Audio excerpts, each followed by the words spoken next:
हाँ जी दोस्तों, सब तो पहला तुहाडा स्वागत है साडे यूट्यूब चैनल ते। ਅਸੀਂ कर रहे सी language second English PSTET ਦੇ ਵਿੱਚ ਜਿਹੜੀ 30 नंबर ਦੀ इंग्लिश ਪੈਡਾਗੋਗੀ ਆਵੇਗੀ। 30 नंबर ਦੀ इंग्लिश ਆਵੇਗੀ ਤੇ ਉਸ ਦੇ ਵਿੱਚ 15 नंबर ਦੀ ਪੈਡਾਗੋਗੀ ਅਸੀਂ ਕਰ ਰਹੇ ਸੀ ਤੇ ਅਸੀਂ ਕਰ ਰਹੇ ਸੀ ਟਾਈਪਸ ਆਫ ਰੀਡਿੰਗ। ਇਸ ਤੋਂ ਪਹਿਲਾਂ ਅਸੀਂ ਲਾਊਡ ਰੀਡਿੰਗ ਤੇ ਸਾਇਲੈਂਟ ਰੀਡਿੰਗ ਕੀਤਾ ਸੀ। ਅੱਜ ਅਸੀਂ ਇੰਟੈਂਸਿਵ ਤੇ ਐਕਸਟੈਂਸਿਵ ਰੀਡਿੰਗ ਬਾਰੇ ਪੜਾਂਗੇ। ਇੰਟੈਂਸਿਵ ਰੀਡਿੰਗ ਕੀ ਹੈ? ਇੱਕ ਟੀਚਰ ਦੇ ਲਈ ਇਹ ਟਾਸਕ ਹੈ ਕਿ ਉਹ ਇੰਟੈਂਸਿਵ ਰੀਡਿੰਗ ਬੱਚਿਆਂ ਨੂੰ ਕਿਵੇਂ ਸਿਖਾਵੇਗਾ, ਵੀ ਇਹ ਰੀਡਿੰਗ ਕਿਵੇਂ ਸਿੱਖਣੀ ਹੈ ਅਤੇ ਕਿਵੇਂ ਕਰਨੀ ਹੈ। ਪਰ ਅਸੀਂ ਸਭ ਤੋਂ ਪਹਿਲਾਂ ਇਹ ਦੇਖਦੇ ਹਾਂ ਕਿ ਇੰਟੈਂਸਿਵ ਰੀਡਿੰਗ ਹੈ ਕੀ। ਇੰਟੈਂਸਿਵ ਰੀਡਿੰਗ ਹੈ ਆਈਡੀਆਜ਼ ਐਂਡ ਫੀਲਿੰਗਸ, ਜਿਹੜੀ ਅਸੀਂ ਰੀਡ ਕਰ ਰਹੇ ਹਾਂ, ਜੋ ਵੀ ਪੈਸੇਜ ਜਾਂ ਜੋ ਵੀ ਟੈਕਸਟ, ਉਸ ਦਾ ਸਾਨੂੰ ਪੂਰਾ ਉਸ ਦੇ ਵਿੱਚ ਕੀ ਵਿਚਾਰ ਨੇ ਇਹ ਜਾਣਨਾ ਪਵੇਗਾ, ਜਾਂ ਅਸੀਂ ਜਾਣਦੇ ਹਾਂ ਉਸ ਦੀ ਕੀ ਫੀਲਿੰਗਸ ਨੇ, ਉਸ ਦੇ ਵਿੱਚ ਕੀ ਕੋਈ ਵਿਅਕਤੀ ਕਹਿਣਾ ਚਾਹੁੰਦਾ ਹੈ। ਦੂਸਰਾ ਹੈ ਕੰਪਰੀਹੈਂਸਿਵ, ਅਸੀਂ ਪੂਰੀ ਸਟੱਡੀ ਕਰਦੇ ਹਾਂ। ਕੰਪਰੀਹੈਂਸਿਵ ਮਤਲਬ ਕੁਛ ਵੀ ਨਹੀਂ ਛੱਡਦੇ ਉਹਦੇ ਵਿੱਚੋਂ, ਇਨ ਡਿਟੇਲ ਦੇ ਵਿੱਚ ਸਟੱਡੀ ਕਰਦੇ ਹਾਂ, ਅਸੀਂ ਰੀਡ ਕਰਦੇ ਹਾਂ। ਮਿਡਲ ਐਂਡ ਹਾਈ ਕਲਾਸਿਸ ਦੇ ਵਾਸਤੇ ਇਹ ਜ਼ਿਆਦਾ ਵਧੀਆ ਹੈ ਇੰਟੈਂਸਿਵ ਜਿਹੜੀ ਰੀਡਿੰਗ ਹੈ। ਅਸੀਂ ਸਭ ਕੁਝ ਜਾਣਦੇ ਹਾਂ, ਵਰਡਸ, ਫਰੇਸਿਸ, ਸੈਂਟੈਂਸਿਸ ਸਾਰਿਆਂ ਦੀ ਸਟੱਡੀ ਕਰਦੇ ਹਾਂ। ਕਿਸ ਤਰ੍ਹਾਂ ਦੇ ਇਸ ਦੇ ਵਿੱਚ ਵਾਕ ਨੇ, ਕਿਸ ਤਰ੍ਹਾਂ ਦੇ ਫਰੇਸਿਸ ਨੇ, ਕਿਹੜੇ ਵਰਡ ਨੇ ਅਤੇ ਉਹ ਵਰਡਸ ਦਾ ਮੀਨਿੰਗ ਕੀ ਨੇ। ਇਸ ਤੋਂ ਇਲਾਵਾ ਅਸੀਂ ਗ੍ਰਾਮਰ, ਵਰਡ ਆਰਡਰ, ਸਿੰਟੈਕਸ, ਹਰ ਤਰ੍ਹਾਂ ਦੀ ਜਿਹੜੀ ਉਹਦੀ ਵਿਧਾ ਹੈ ਉਸ ਨੂੰ ਜਾਣਾਂਗੇ, ਉਸ ਦੀ ਇਨਫੋਰਮੇਸ਼ਨ ਲਵਾਂਗੇ, ਉਸ ਦੀ ਜਾਣਕਾਰੀ ਲਵਾਂਗੇ। ਗ੍ਰੈਸਪਿੰਗ ਦਾ ਸੈਂਸ, ਅਸੀਂ ਸੈਂਸ ਵੀ ਦੇਖਾਂਗੇ ਵੀ ਇਹ ਕੀ ਲਿਖਿਆ ਹੈ। Use of dictionary the use ਵੀ ਕਰਾਂਗੇ, ਅਸੀਂ ਡਿਕਸ਼ਨਰੀ ਦੀ ਵਰਤੋਂ ਕਰਾਂਗੇ। ਜਦੋਂ ਸਾਨੂੰ ਕੁਛ ਵਰਡਸ ਨੇ ਜਿਹੜੇ ਉਹਨਾਂ ਦੇ ਮੀਨਿੰਗ ਨਹੀਂ ਪਤਾ ਹੁੰਦੇ ਤਾਂ ਅਸੀਂ ਡਿਕਸ਼ਨਰੀ ਦੀ ਵਰਤੋਂ ਕਰਦੇ ਹਾਂ। ਐਗਜ਼ਾਮਪਲ ਦੇ ਤੌਰ 'ਤੇ ਦੇਖੀਏ ਤਾਂ ਇੰਟੈਂਸਿਵ ਰੀਡਿੰਗ ਦਾ ਮਤਲਬ ਹੈ ਟੈਕਸਟ ਬੁੱਕਸ ਪੜ੍ਹਨਾ। ਜਿਹੜੇ ਅਸੀਂ ਪੇਪਰ ਦੇਣ ਵਾਸਤੇ ਕਿਤਾਬਾਂ ਪੜ੍ਹਦੇ ਹਾਂ, ਕਿਉਂਕਿ ਪੇਪਰ ਦੇਣ ਵਾਸਤੇ ਅਸੀਂ ਜਿਹੜੀਆਂ ਕਿਤਾਬਾਂ ਪੜ੍ਹਦੇ ਹਾਂ ਉਸ ਦੇ ਵਿੱਚ ਗ੍ਰਾਮਰ ਵੀ ਕਰਦੇ ਹਾਂ, ਵਰਡ ਮੀਨਿੰਗ ਵੀ ਕਰਦੇ ਹਾਂ ਅਤੇ ਔਖੇ ਸ਼ਬਦਾਂ ਦੇ ਅਰਥ ਵੀ ਕਰਦੇ ਹਾਂ ਅਤੇ ਹੋਰ ਖਾਲੀ ਥਾਵਾਂ ਵੀ ਕਰਦੇ ਹਾਂ, ਠੀਕ ਗਲਤ ਵੀ ਕਰਦੇ ਹਾਂ। ਉਸ ਨੂੰ ਕੰਪਲੀਟਲੀ ਸਮਝਦੇ ਹਾਂ, ਅਸੀਂ ਉਸ ਨੂੰ ਅਸੀਂ ਇੰਟੈਂਸਿਵ ਰੀਡਿੰਗ ਕਹਿੰਦੇ ਹਾਂ। ਐਗਜ਼ਾਮ ਦੀ ਤਿਆਰੀ ਜਦੋਂ ਅਸੀਂ ਕਰਦੇ ਹਾਂ ਤਾਂ ਇੰਟੈਂਸਿਵ ਰੀਡਿੰਗ ਕਰਦੇ ਹਾਂ, ਅਸੀਂ ਉਸ ਦੇ ਵਿੱਚੋਂ ਕੁਛ ਵੀ ਨਹੀਂ ਛੱਡਦੇ। ਅਤੇ ਕਿਉਂਕਿ ਸਾਨੂੰ ਇਹ ਹੁੰਦਾ ਹੈ ਕਿ ਸਾਡੇ ਤੋਂ ਕਿਸੇ ਤਰ੍ਹਾਂ ਦਾ ਵੀ ਪ੍ਰਸ਼ਨ ਹੈ ਜਿਹੜਾ ਉਹ ਪੁੱਛਿਆ ਜਾ ਸਕਦਾ ਹੈ, ਉਹ ਚਾਹੇ ਗ੍ਰਾਮਰ ਨਾਲ ਰਿਲੇਟਡ ਹੋਵੇ, ਚਾਹੇ ਉਹ ਵਰਡ ਮੀਨਿੰਗ ਨਾਲ ਰਿਲੇਟਡ ਹੋਵੇ, ਚਾਹੇ ਉਹ ਟੈਕਸਟ ਦੇ ਜਿਹੜੀ ਸਟੋਰੀ ਹੈ ਸਟੋਰੀ ਰਿਲੇਟਡ ਹੋਵੇ, ਜਾਂ ਉਹ ਥੀਮ ਹੋਵੇ। ਇਸ ਤਰ੍ਹਾਂ ਇਹ ਇੱਕ ਇੰਟੈਂਸਿਵ ਰੀਡਿੰਗ ਹੈ। ਇਹਦਾ ਪ੍ਰੋਸੀਜਰ ਕੀ ਹੈ, ਅਸੀਂ ਬੱਚੇ ਨੂੰ ਕਿਵੇਂ ਸਿਖਾਉਣੀ ਹੈ ਇਹ ਰੀਡਿੰਗ। ਇੰਟਰੋਡਕਸ਼ਨ, ਸਭ ਤੋਂ ਪਹਿਲਾਂ ਇੰਟਰੋਡਕਸ਼ਨ ਕਰਕੇ ਉਹਨਾਂ ਨੂੰ ਦੱਸਣਾ ਕਿ ਇੰਟਰੋਡਕਸ਼ਨ ਦੇ ਤੌਰ 'ਤੇ ਵੀ ਇਸ ਮੰਨ ਲਓ ਕੋਈ ਕਹਾਣੀ ਹੈ, ਇਸ ਕਹਾਣੀ ਨੂੰ ਅਸੀਂ ਕਿਉਂ ਪੜ੍ਹ ਰਹੇ ਹਾਂ, ਇਸ ਕਹਾਣੀ ਦੇ ਵਿੱਚ ਕੀ ਹੈ, ਅਤੇ ਉਸ ਤੋਂ ਬਾਅਦ ਉਹਦੀ ਸਟੱਡੀ ਕਰਨੀ, ਇਸ ਨੂੰ ਇੰਟਰੋਡਕਸ਼ਨ ਕਹਿੰਦੇ ਹਾਂ। ਜਾਂ ਪ੍ਰੈਜੈਂਟੇਸ਼ਨ ਦੇ ਕੇ ਵੀ ਬੱਚਿਆਂ ਨੂੰ ਉਸ ਪਾਸੇ ਲਾਇਆ ਜਾ ਸਕਦਾ ਹੈ। ਮਾਡਲ ਰੀਡਿੰਗ ਕਰਕੇ, ਟੀਚਰ ਖੁਦ ਰੀਡਿੰਗ ਕਰਕੇ ਵੀ ਇਹ ਸਟੱਡੀ ਜਿਹੜੀ ਇੰਟੈਂਸਿਵ ਰੀਡਿੰਗ ਕਰਵਾ ਸਕਦਾ ਹੈ। ਲਾਊਡ ਰੀਡਿੰਗ ਵੀ ਹੋ ਸਕਦੀ ਹੈ, ਐਕਸਪਲੇਨੇਸ਼ਨ ਵੀ ਹੋ ਸਕਦੀ ਹੈ। ਟੀਚਰ ਐਕਸਪਲੇਨ ਕਰ ਸਕਦਾ ਹੈ ਕੁਛ ਵੀ ਵਰਡ ਮੀਨਿੰਗਸ ਨੂੰ ਜਾਂ ਕਹਾਣੀ ਨੂੰ, ਯਾਨੀ ਕਿ ਪੂਰੇ ਟੈਕਸਟ ਨੂੰ ਐਕਸਪਲੇਨ ਕਰਕੇ ਵੀ ਲਿਖ ਸਕਦਾ ਹੈ, ਸਮਝਾ ਸਕਦਾ ਹੈ। ਤਾਂ ਬੱਚੇ ਇਸ ਤਰ੍ਹਾਂ ਦੀ ਇਸ ਤਰੀਕਿਆਂ ਦੇ ਨਾਲ ਇਹ ਜਿਹੜੀ ਰੀਡਿੰਗ ਹੈ ਉਹ ਕਰ ਸਕਦੇ ਨੇ, ਇੰਟੈਂਸਿਵ ਰੀਡਿੰਗ। ਇਸ ਰੀਡਿੰਗ ਦੇ ਕੀ ਲਾਭ ਹੋ ਸਕਦੇ ਨੇ? ਦੇਖੋ, ਵੋਕੈਬਲਰੀ ਵਰਡਸ, ਜਿਹੜੇ ਵਰਡਸ ਨੇ ਉਹ ਸਿੱਖ ਸਕਦੇ ਹਾਂ ਅਸੀਂ, ਬੱਚੇ ਸਿੱਖ ਸਕਦੇ ਨੇ। ਵੋਕੈਬਲਰੀ ਉਹਨਾਂ ਦੀ ਰਿਚ ਹੁੰਦੀ ਹੈ ਕਿਉਂਕਿ ਉਹ ਇਸ ਤਰੀਕੇ ਨਾਲ ਪੜ੍ਹਦੇ ਨੇ ਕਿ ਹਰੇਕ ਵਰਡ ਦਾ ਜਿਹੜਾ ਮੀਨਿੰਗ ਜਾਣਨ ਦੀ ਕੋਸ਼ਿਸ਼ ਕਰਦੇ ਨੇ। ਲਰਨਿੰਗ ਗ੍ਰਾਮਰ, ਇਸ ਦੇ ਵਿੱਚ ਅਸੀਂ ਗ੍ਰਾਮਰ ਵੀ ਸਿੱਖਦੇ ਹਾਂ ਕਿਉਂਕਿ ਇਸ ਨੂੰ ਅਸੀਂ ਕੰਪਲੀਟਲੀ ਪੜ੍ਹਦੇ ਹਾਂ। ਵਰਡ ਮੀਨਿੰਗਸ ਹੋ ਗਏ ਅਤੇ ਪ੍ਰੋਪਰ ਸਟੱਡੀ ਕਰਦੇ ਹਾਂ ਇਸਦੀ ਅਸੀਂ। ਇਹ ਇਸ ਦੇ ਜਿਹੜੇ ਹੈਗੇ ਨੇ ਲਾਭ ਹੋ ਗਏ, ਐਡਵਾਂਟੇਜਸ।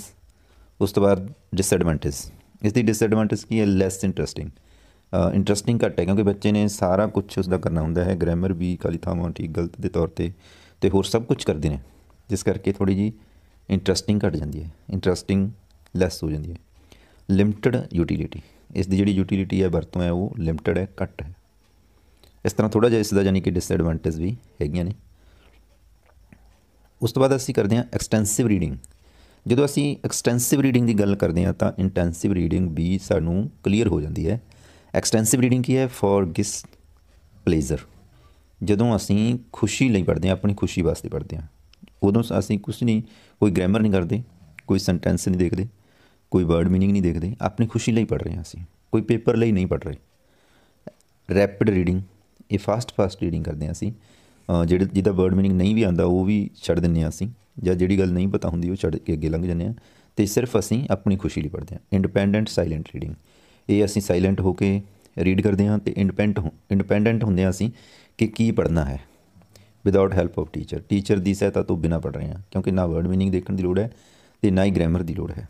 ਫਲੂਐਂਸੀ ਆਫ ਲੈਂਗੁਏਜ, ਇਹਦੇ ਵਿੱਚ ਜਿਹੜੀ ਲੈਂਗੁਏਜ ਦੀ ਫਲੂਐਂਸੀ ਬਣਦੀ ਹੈ ਅਤੇ ਲੈਂਗੁਏਜ ਸਾਨੂੰ ਚੰਗੀ ਤਰ੍ਹਾਂ ਪੜ੍ਹਨੀ ਆਉਂਦੀ ਹੈ, ਅਤੇ ਉਹਦੇ ਵਿੱਚ ਸਾਡੀ ਮਾਹਿਰਤਾ ਹੈ ਜਿਹੜੀ ਉਹ ਵੱਧਦੀ ਹੈ, ਅਸੀਂ ਮਾਹਿਰ ਹੁੰਦੇ ਹਾਂ ਕਿਸੇ ਵੀ ਲੈਂਗੁਏਜ ਨੂੰ ਫਟਾਫਟ ਬੋਲਣ ਦੇ ਵਿੱਚ। ਇਸ ਦੇ ਵਿੱਚ ਐਗਜ਼ਾਮਪਲ ਦੇ ਤੌਰ 'ਤੇ ਅਸੀਂ ਦੇਖਦੇ ਹਾਂ, ਜਿਵੇਂ ਅਸੀਂ ਨਿਊਜ਼ਪੇਪਰ ਪੜ੍ਹਦੇ ਹਾਂ। ਨਿਊਜ਼ਪੇਪਰ ਪੜ੍ਹ ਕੇ ਕੋਈ ਪੇਪਰ ਨਹੀਂ ਦਿੰਦਾ ਹੈਗਾ, ਕੋਈ ਪ੍ਰਸ਼ਨਾਂ ਦੇ ਉੱਤਰ ਨਹੀਂ ਦਿੰਦਾ, ਜਸਟ ਕਿ ਉਹ ਆਪਣੀ ਇਨਫੋਰਮੇਸ਼ਨ ਵਾਸਤੇ, ਨੌਲੇਜ ਵਧਾਉਣ ਵਾਸਤੇ ਅਤੇ ਖੁਸ਼ੀ ਦੇ ਲਈ ਨਿਊਜ਼ਪੇਪਰ ਪੜ੍ਹ ਰਿਹਾ। ਅਤੇ ਇਹ ਹੋ ਗਈ ਐਕਸਟੈਂਸਿਵ ਰੀਡਿੰਗ। ਜਾਂ ਕੋਈ ਮੈਗਜ਼ੀਨ ਪੜ੍ਹਦਾ ਹੈ, ਮੈਗਜ਼ੀਨ ਵੀ ਆਪਣੀ ਖੁਸ਼ੀ ਲਈ ਪੜ੍ਹਦਾ ਜਾਂ ਆਪਣੀ ਜਾਣਕਾਰੀ ਵਧਾਉਣ ਵਾਸਤੇ ਪੜ੍ਹਦਾ।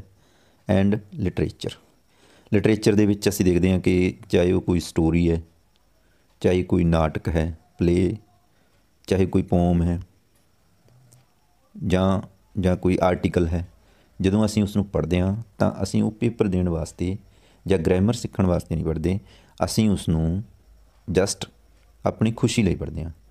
ਇਹ ਸਿਲੈਕਟਿਵ ਅਸੀਂ ਕਰਦੇ ਹਾਂ ਕਿ ਅਸੀਂ ਕਿਹੜੀ ਸਟੋਰੀ ਪੜ੍ਹਨੀ ਹੈ, ਕਿਹੜਾ ਪਲੇ ਪੜ੍ਹਨਾ ਹੈ, ਕਿਹੜਾ ਪੋਇਮ ਪੜ੍ਹਨੀ ਹੈ। ਉਸ ਨੂੰ ਅਸੀਂ ਐਕਸਟੈਂਸਿਵ ਰੀਡਿੰਗ ਆਖਦੇ ਹਾਂ, ਕਿਉਂਕਿ ਉਦੋਂ ਅਸੀਂ ਆਜ਼ਾਦ ਹੁੰਦੇ ਹਾਂ, ਕੁਛ ਵੀ ਪੜ੍ਹ ਸਕਦੇ ਹਾਂ, ਅਤੇ ਉਸ ਦੇ ਵਿੱਚੋਂ ਅਗਰ ਕੁਛ ਨਹੀਂ ਵੀ ਆਉਂਦਾ, ਕੋਈ ਵਰਡ ਮੀਨਿੰਗ ਨਹੀਂ ਆਉਂਦਾ, ਤਾਂ ਵੀ ਸਾਨੂੰ ਕੋਈ ਉਸਦੀ ਕੋਈ ਪ੍ਰੋਬਲਮ ਨਹੀਂ ਹੁੰਦੀ। ਤਾਂ ਇਹ ਸੀ ਐਕਸਟੈਂਸਿਵ ਰੀਡਿੰਗ। ਐਗਜ਼ਾਮਪਲ ਦੇ ਤੌਰ 'ਤੇ ਉਹੀ ਆਪਾਂ ਦੇਖ ਚੁੱਕੇ ਹਾਂ, ਨਿਊਜ਼ਪੇਪਰ, ਮੈਗਜ਼ੀਨ, ਲਿਟਰੇਚਰ, ਬੁੱਕਸ। ਇਹਦਾ ਕੀ ਪ੍ਰੋਸੀਜਰ ਹੈ? ਇਸ ਦੇ ਵਿੱਚ ਵੀ ਇੰਟਰੋਡਕਟਰੀ ਟਾਕ ਕਰਕੇ ਆਪਾਂ ਬੱਚਿਆਂ ਨੂੰ ਪੜ੍ਹਨ ਲਾ ਸਕਦੇ ਹਾਂ। ਸਾਈਲੈਂਟ ਰੀਡਿੰਗ ਹੈ ਬਾਈ ਸਟੂਡੈਂਟਸ, ਬੱਚੇ ਇਸ ਦੇ ਵਿੱਚ ਸਾਈਲੈਂਟ ਰੀਡਿੰਗ ਕਰਦੇ ਨੇ। ਆਸਕਿੰਗ ਕੁਐਸਚਨਸ, ਬੱਚਿਆਂ ਤੋਂ ਕੁਐਸਚਨ ਵੀ ਪੁੱਛੇ ਜਾ ਸਕਦੇ ਨੇ ਵੀ ਉਹਨਾਂ ਨੇ ਜਿਹੜੀ ਸਾਈਲੈਂਟ ਰੀਡਿੰਗ ਕੀਤੀ ਹੈ, ਐਕਸਟੈਂਸਿਵ ਰੀਡਿੰਗ ਕੀਤੀ ਹੈ, ਕਿਵੇਂ ਕੀਤੀ ਹੈ। ਇਹ ਉਹ ਪ੍ਰੋਸੀਜਰ ਹੈ ਕਿ ਬੱਚਿਆਂ ਨੂੰ ਕਿਵੇਂ ਦੱਸਣਾ, ਬੱਚਿਆਂ ਨੂੰ ਕਿਵੇਂ ਲਾਉਣਾ ਹੈ ਇਸ ਰੀਡਿੰਗ ਕਰਨ। ਮਤਲਬ ਬਾਅਦ ਦੇ ਵਿੱਚ ਤਾਂ ਅਸੀਂ ਵੀ ਕਰਦੇ ਹਾਂ ਇਸ ਤਰ੍ਹਾਂ ਦੀ ਐਕਸਟੈਂਸਿਵ ਰੀਡਿੰਗ, ਨਾਵਲ, ਕਹਾਣੀਆਂ ਪੜ੍ਹਦੇ ਹਾਂ, ਅਤੇ ਬੱਚੇ ਵੀ ਪੜ੍ਹਨਗੇ, ਪਰ ਬੱਚਿਆਂ ਨੂੰ ਸਿਖਾਉਣਾ ਕਿਵੇਂ ਹੈ, ਉਹ ਪ੍ਰੋਸੀਜਰ ਇਹ ਹੈ। ਇੰਟਰੋਡਕਟਰੀ ਟਾਕ ਕਰਕੇ, ਸਾਈਲੈਂਟ ਰੀਡਿੰਗ ਕਰਕੇ ਵਿਦਿਆਰਥੀ, ਅਤੇ ਆਸਕਿੰਗ ਕੁਐਸਚਨ, ਕੁਛ ਉਹਨਾਂ ਨੂੰ ਪ੍ਰਸ਼ਨ ਪੁੱਛ ਗਏ, ਇਸ ਤਰ੍ਹਾਂ ਇਹ ਪ੍ਰੋਸੀਜਰ ਹੈਗਾ ਉਸਦਾ। ਇੰਟੈਂਸਿਵ, ਐਕਸਟੈਂਸਿਵ, ਇਸ ਤੋਂ ਇਲਾਵਾ ਵੀ ਸਾਡੇ ਕੋਲ ਇੱਕ ਤਰ੍ਹਾਂ ਦੀ ਰੀਡਿੰਗ ਹੈ, ਉਹ ਹੈ ਸਪਲੀਮੈਂਟਰੀ। ਸਪਲੀਮੈਂਟਰੀ ਰੀਡਿੰਗ ਦਾ ਮਤਲਬ, ਜਦੋਂ ਅਸੀਂ ਇੰਟੈਂਸਿਵ ਰੀਡਿੰਗ ਕਰ ਲਈ ਤਾਂ ਉਸ ਤੋਂ ਬਾਅਦ ਸਪਲੀਮੈਂਟਰੀ ਰੀਡਿੰਗ, ਉਸ ਰੀਡਿੰਗ ਨੂੰ ਹੋਰ ਵਧਾਉਣ ਦੇ ਵਾਸਤੇ, ਕੁਛ ਹੋਰ ਜਾਣਨ ਦੇ ਵਾਸਤੇ ਸਪਲੀਮੈਂਟਰੀ ਰੀਡਿੰਗ ਕਰਦੇ ਹਾਂ ਅਸੀਂ, ਉਸ ਨੂੰ ਪੂਰਾ ਕਰਨ ਦੇ ਵਾਸਤੇ, ਉਸ ਨੂੰ ਸਪਲੀਮੈਂਟਰੀ ਰੀਡਿੰਗ ਆਖਦੇ ਹਾਂ ਅਸੀਂ। ਜਿਵੇਂ ਸਾਡੇ 10ਵੀਂ ਲਾ ਲਓ, 9ਵੀਂ ਲਾ ਲਓ, ਉਸ ਦੇ ਵਿੱਚ 9ਵੀਂ ਕਲਾਸ ਜਾਂ 10ਵੀਂ ਕਲਾਸ, ਉਸ ਦੇ ਵਿੱਚ ਦੋ ਬੁੱਕਸ ਹੁੰਦੀਆਂ ਨੇ, ਇੱਕ ਮੇਨ ਕੋਰਸ ਬੁੱਕ ਹੁੰਦੀ ਹੈ, ਇੱਕ ਸਪਲੀਮੈਂਟਰੀ ਰੀਡਿੰਗ ਹੁੰਦੀ ਹੈ, ਸਪਲੀਮੈਂਟਰੀ ਬੁੱਕ ਹੁੰਦੀ ਹੈ। ਤਾਂ ਸਪਲੀਮੈਂਟਰੀ ਮਤਲਬ ਇਹ ਦੂਸਰੀ ਬੁੱਕ ਦੀ ਸਹਾਇਤਾ ਲਈ ਹੁੰਦੀ ਹੈ ਜਸਟ, ਅਤੇ ਜਿਹੜੀ ਮੇਨ ਕੋਰਸ ਬੁੱਕ ਹੁੰਦੀ ਹੈ ਉਸ ਦੇ ਵਿੱਚ ਅਸੀਂ ਸਾਰਾ ਗ੍ਰਾਮਰ ਵਗੈਰਾ ਕਰਦੇ ਹਾਂ, ਪ੍ਰਸ਼ਨਾਂ ਦੇ ਉੱਤਰ ਦਿੰਦੇ ਹਾਂ, ਪ੍ਰੋਨਾਊਂਸ ਕਿਵੇਂ ਕਰਨਾ ਵਰਡ ਨੂੰ, ਸਾਰਾ ਕੁਛ ਸਿੱਖਦੇ ਹਾਂ। ਪਰ ਸਪਲੀਮੈਂਟਰੀ ਰੀਡਿੰਗ ਦੇ ਵਿੱਚ ਜਸਟ ਕਿ ਐਕਸਟੈਂਸਿਵ ਰੀਡਿੰਗ ਕੀਤੀ ਜਾਂਦੀ ਹੈ। ਇਹ ਵੀ ਇੱਕ ਐਕਸਟੈਂਸਿਵ ਰੀਡਿੰਗ ਦੀ ਹੀ ਉਦਾਹਰਨ ਹੈ ਸਪਲੀਮੈਂਟਰੀ। ਇਸੇ ਤਰ੍ਹਾਂ ਲਾਇਬ੍ਰੇਰੀ ਰੀਡਿੰਗ, ਲਾਇਬ੍ਰੇਰੀ 'ਚ ਵੀ ਅਸੀਂ ਲਿਟਰੇਚਰ ਪੜ੍ਹਦੇ ਹਾਂ, ਚਾਹੇ ਸਟੋਰੀ ਹੈ, ਲੇਖ ਹੈ, ਆਰਟੀਕਲ ਹੈ, ਕਹਾਣੀ, ਪੋਮ ਹੈ, ਕਵਿਤਾ, ਤਾਂ ਉਹ ਵੀ ਐਕਸਟੈਂਸਿਵ ਰੀਡਿੰਗ ਹੈ। ਇਹ ਦੋਨੇ ਜਿਹੜੀ ਰੀਡਿੰਗਸ ਹੈਗੀਆਂ ਨੇ, ਇਹ ਐਕਸਟੈਂਸਿਵ ਰੀਡਿੰਗ ਦੀਆਂ ਹੀ ਐਗਜ਼ਾਮਪਲਸ ਨੇ, ਚਾਹੇ ਉਹ ਸਪਲੀਮੈਂਟਰੀ ਰੀਡਿੰਗ ਹੋਈ, ਚਾਹੇ ਉਹ ਲਾਇਬ੍ਰੇਰੀ ਰੀਡਿੰਗ ਹੋਈ। ਹੁਣ ਅਸੀਂ ਦੇਖਦੇ ਹਾਂ conclusion. Intensive reading is text books reading. Intensive reading ਦਾ ਮਤਲਬ ਹੈਗਾ ਕਿਤਾਬਾਂ ਪੜ੍ਹਨੀਆਂ, ਕਿਤਾਬ ਪੜ੍ਹਨੀ, text books related with exams and papers, ਜਦੋਂ ਅਸੀਂ ਐਗਜ਼ਾਮ ਦੀ ਤਿਆਰੀ ਕਰ ਰਹੇ ਹੋਈਏ ਜਾਂ ਪੇਪਰ ਅਸੀਂ ਦੇਣਾ ਹੋਵੇ। ਬਟ ਐਕਸਟੈਂਸਿਵ ਰੀਡਿੰਗ ਇਜ਼, ਪਰੰਤੂ ਐਕਸਟੈਂਸਿਵ ਰੀਡਿੰਗ ਕੀ ਹੈ? Newspaper, magazine reading for pleasure ਔਰ ਇੰਜੋਏਮੈਂਟ। ਪਰ ਜਦੋਂ ਅਸੀਂ ਆਪਣੇ ਇੰਜੋਏਮੈਂਟ ਲਈ ਪੜ੍ਹਦੇ ਹਾਂ, ਇੰਜੋਏ ਕਰਨ ਲਈ ਪੜ੍ਹਦੇ ਹਾਂ ਜਾਂ ਖੁਸ਼ੀ ਲਈ ਪੜ੍ਹਦੇ ਹਾਂ, ਨਿਊਜ਼ਪੇਪਰ ਪੜ੍ਹਦੇ ਹਾਂ, ਮੈਗਜ਼ੀਨ ਪੜ੍ਹਦੇ ਹਾਂ ਜਾਂ ਲਿਟਰੇਚਰ ਪੜ੍ਹਦੇ ਹਾਂ, ਉਸ ਨੂੰ ਅਸੀਂ ਐਕਸਟੈਂਸਿਵ ਰੀਡਿੰਗ ਆਖਦੇ ਹਾਂ। ਤਾਂ ਇਹ ਸੀਗੇ ਸਾਡੇ ਲਵੇ ਇੰਟੈਂਸਿਵ ਰੀਡਿੰਗ ਅਤੇ ਐਕਸਟੈਂਸਿਵ ਰੀਡਿੰਗ।